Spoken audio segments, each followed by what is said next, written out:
Okay, this video is to give you some familiarization with the different types of workbenches we have in the 3D experience.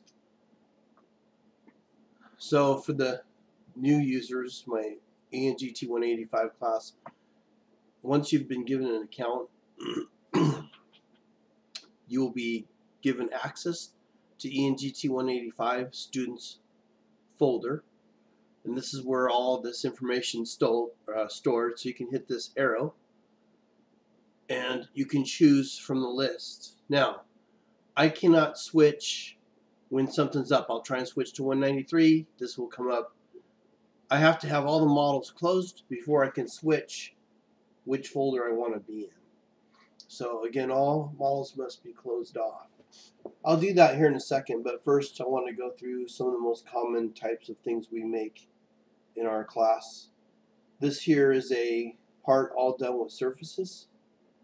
It has been completed in the workbench design or application known as wireframe and surfacing or generative shape design. Currently reads part design up here in the top corner. This lets me know what environment I'm in. If I want to start making a solid from the surfaces, I could do that. I'm going to select 3D though and show you some of my favorite applications that I have stored, and you'll start storing those as well. I have the part design, application, assembly, and so on down this list. What you'll see right here is generative shape or generative wireframe and surface and generative shape design. The generative shape design does everything generative wireframe does, but it has more features in it. I'll just click on this for right now. You'll notice that the workbench changes up here to generative wireframe and surfacing. So if you want to create points, lines, curves, and surfaces, that is known as construction geometry, which will go in the geometrical set. The geometrical set is over here on the left in the specification tree.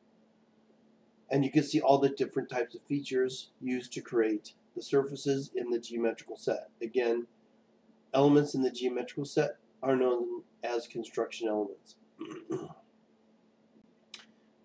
So this part was built using a series of points, lines, curves, surfaces, so on. In the next demo, we have a drawing. Just a simple picture of someone's drawing here. Oh, shoot. These are known as auxiliary views. You will read about those in Unit 5, and these are dimensions, defining the true size and shape of the part. That is all defined in Unit 9 in your print reading book. And you have a revision block here. This is defined in Unit 14 in your print reading book. You also have what's called a border and a title block down below. Okay, so down below here is a title block, and then the border is all around it. It is addressed by numbers and letters. And the reason for that is I could identify G6 is where the top view call out or title is. So this is a zone call out, the letter G and 6 where they intersect. We'd have the top view call out for this orthographic view here. It's a lot like playing Battleship here. You have your zones and then your numbers to identify a location on the drawing. In the next example, we have an assembly. By the way, on this workbench, you'll notice on the top right corner, I have CATIA drafting. CATIA drafting is the workbench or application used to create this drawing. This big circle over here is called the compass. Okay, and the 3D button on that is how I switch from one workbench to another. So when I click on this one, you'll notice that the workbench currently is assembly design. It's in 3D. Again, if I were to select 3D, I could hit assembly. This was built in the assembly. What makes it an assembly has more than one piece to it, or what's known as a detail. So a detail is however many parts it takes to make that part up. I currently have two different parts. I can click on them and highlight them and see both parts. Okay, here's just another look at another assembly. And I'm rotating this around using my mouse button right now just to give you a look at different viewing points. And this here is a singular part, it's a detail part. Instead of having parts in the geometrical set, it's identified here under part body. This is a body, and this is a solid feature set of that. Okay, so this is one particular feature. All right, now to close these models off, you simply hit this close. That X right there will close the models off. I'm closing off the assemblies and the detail, the drawing, and the construction geometry. This is a blank screen. Only in this screen can you switch workbenches. So when I go to click here, I can now switch to a different workbench if I choose to. I'm going to remain in the ENG 185 students folder for this example. I'm going to click over here and I'm going to type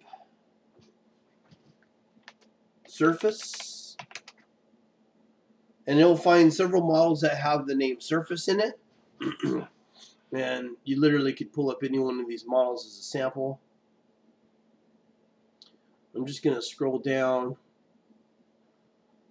This one here is called Day 16 Sweep. So maybe what I'll do is change that to say Day 16 Sweep. And unfortunately, you have to have the whole first beginning part of that. Otherwise, I struggle to find it. I'll try and just get little parts of it. Okay. Oh, it's a swept, not sweep. That's why. Okay, now to open this part up, what you do is once you type in what you're searching for, you can hit the down arrow and then hit open. It doesn't allow you to open it by double clicking. That might be your intuition to double click, but what you have to do is hit the down arrow and hit open so you can open up an existing model. Now, under view, you have different options of panning. I'm going to hit recenter, and basically this portion already comes in recentered. So if I hit the pan button and slide over here where I don't even see it anymore and hit center,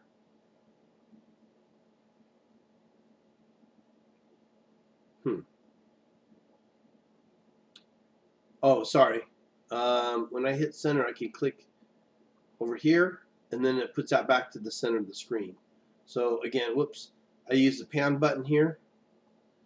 Click with my number 1 button, that's your left button. Click and hold. You'll see that little cursor becomes like a fist, like it's grabbing onto something. I'll slide it way down here. If I hit recenter and click on something, it puts it back to the center of the screen. Also under pan, I can slide this over here. I think my favorite way to do that is to hit fit all in, and it just goes and finds it and brings it to the center of the screen. You also have rotate. When I click and hold, it comes up that little fist again and lets me rotate this around. Okay, so it's rotating around wherever the recenter is. So if I use my number 2 button and click on that, it will recenter that. That's the same as this here. And then when I go to use your rotate button, okay, but it only works one time. If you let go of the button, you have to hit rotate and then continue rotating. And you notice I got it all cattywampus, and I just want to return it to its original orientation. Down here on the bottom, there is a view called the ISO view. You can click on that, and it gets you different views here. All right, so pan, again, allows me to go side to side and up and down. I can duplicate that same thing with my mouse button. If I hold the middle button down, the scroll button, click and hold, it will allow me to pan and move this part up and down. It is equivalent to this button right here. The equivalency to this rotate button is to hit my middle button, and you can go ahead and pan it, and then leaving the middle button down, you'll notice my cursor has that pan that matches this icon down here. See how those match up? Notice that I do not let go of the number 2 button. Leaving the number 2 button depressed and then holding the number 1 button and leaving them both down at the same time puts a little fist there. It's like a little hand on a spherical ball letting me rotate. Okay, so you have your rotation button here and your pan button here. The equivalent is the number 2 button on the cursor to pan, leaving the number 2 button down. Notice that I grab down here. So when I go to rotate, it wants to rotate down there too from that center point. Alright, and if I got it all candywampus, I already showed you, you can hit ISO view, reorientates that into the original view we had started with. Okay, I'm allowing this pan again with my number 2 button. The next one over here is the zoom in and out options. If I hit zoom area, I can click and drag a box and it will zoom right up onto that area. Again, if I hit fit all in, fit all in, it will zoom right back out. Okay, so that was zoom area. Zoom in or out allows me to click on this. I click my button and hold it down, and if I move my cursor up or down, it will zoom in and out. Alright, if I hit flat to the screen, I can click on this and it will throw that flat to the screen. Again, I can put this back into the ISO view.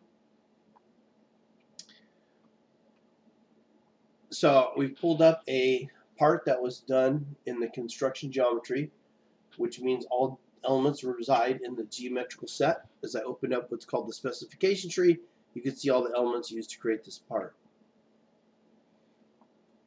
Now, we also had some assemblies called up. If I go to search and you type in DKP and click on that DKP, it'll search for things that have the name DKP in it. You'll see there's a number of assemblies you can call up. You can hit the down arrow and hit open, and it pulls up an assembly. You'll see in the specification tree you'll have several parts. That's detailed parts within the assembly. Okay, so here's an assembly, and there's a bunch of parts that are all reside in this assembly. Again, you can rotate this around, practicing using your mouse buttons. Under View tab, you have your rotate, your pan, pan button, okay, your zoom out, hold the mouse button down, this is the left mouse button, and move my cursor in and out. And then zoom area allows me to quickly get into a really close area there. And fit all in will take me all the way back out. ISO view will allow me to rotate that back. Okay, I want you to get comfortable being able to manipulate the parts as I have. Okay, you also have these icons which can be turned on in your legacy preferences. We'll talk about that when we get to legacy preferences, but they basically work the same, where I can rotate, I can pan, and I can zoom in and out. Okay. Alright, I'm going to go back to my ISO view. One last way to rotate, there's a compass on the bottom. This allows me to grab like the part of the circle of the curve, and I could rotate it this way. Okay, or I could grab this part of the curve and I could rotate it this way. Or again, I can hit ISO view and reclock it back to the original orientation. Alright, let's take a look at a drawing. If I type in drawing,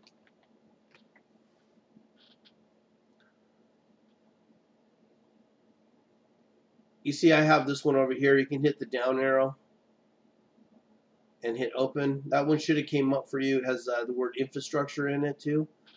So I've got drawing ENG T185 infrastructure. Now sometimes it comes in way over here. This is not ideal. Ideally, you'd want to hit view,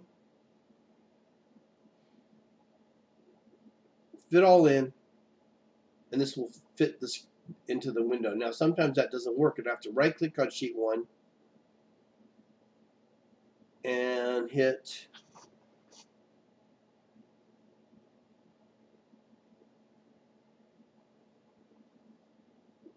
edit sheet, Right click on sheet 1, edit sheet background. Right click, edit sheet again. Usually that will pop me back in and put it back to normal. So I hit fit all in after I messed with that, and then it allowed me to zoom in and out. I don't know why I have to toggle that back and forth. The other way is just simply be to use your pan and zoom commands to get this back into the orientation. So I've already talked to you about what the drawings are. If I use my pan button, I can go side to side and up and down. There's really no rotation because a drawing is a 2D view. And I've created orthographic views to either show a 2D view or an orthographic view. A drawing view in the isometric view can also be displayed in 3D, but it's actually not a true orthographic view in the sense that these lines are not true size and shape. They are actually foreshortened lines. Okay? Alright, so that's a drawing. So I've shown you how to find a drawing, an assembly.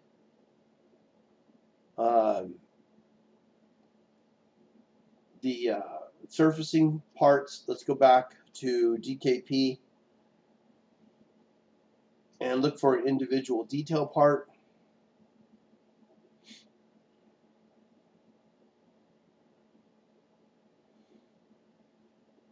Let's see, I'm going to open this one up. You can also right click on the part and hit open.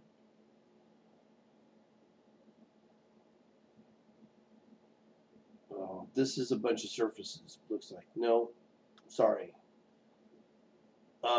This is all done as a pad, pocket, and fillets. That was used to put this together. This is a simple part. I was last in wireframe and surfacing. The workbench used to make this is part design, so I've hit 3D on the compass and I found part design. You'll notice it doesn't change anything. By changing the workbench, it only tells me that I want to work and build a part as a solid or wireframe or points and lines. Alright, again, I'd like you to take some time pulling up these parts and practicing all your commands under the View tab here. And under the View tab you have isometric view, and you also have several different views.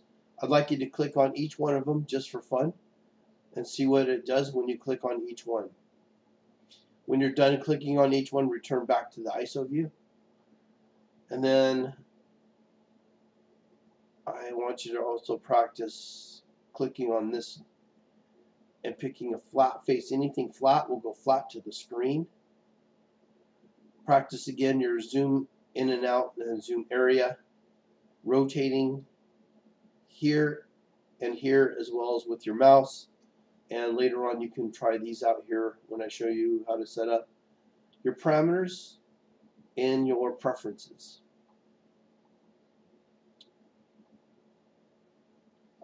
And one other thing I want you to practice, let's go back to my ISO view.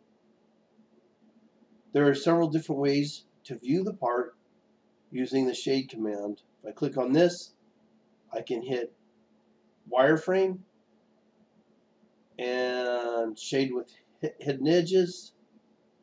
Just shade it. Okay.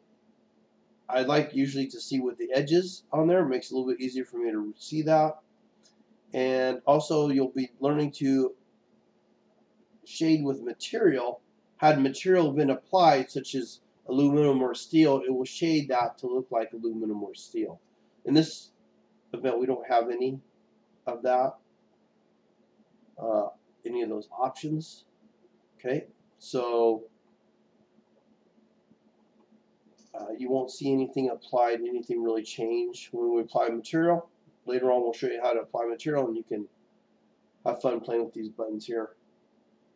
Your objective before moving on is to learn how to manipulate all the parts, identify surfaces, points, lines, and pads or solids versus assemblies versus drawings, and be able to manipulate the fit all in,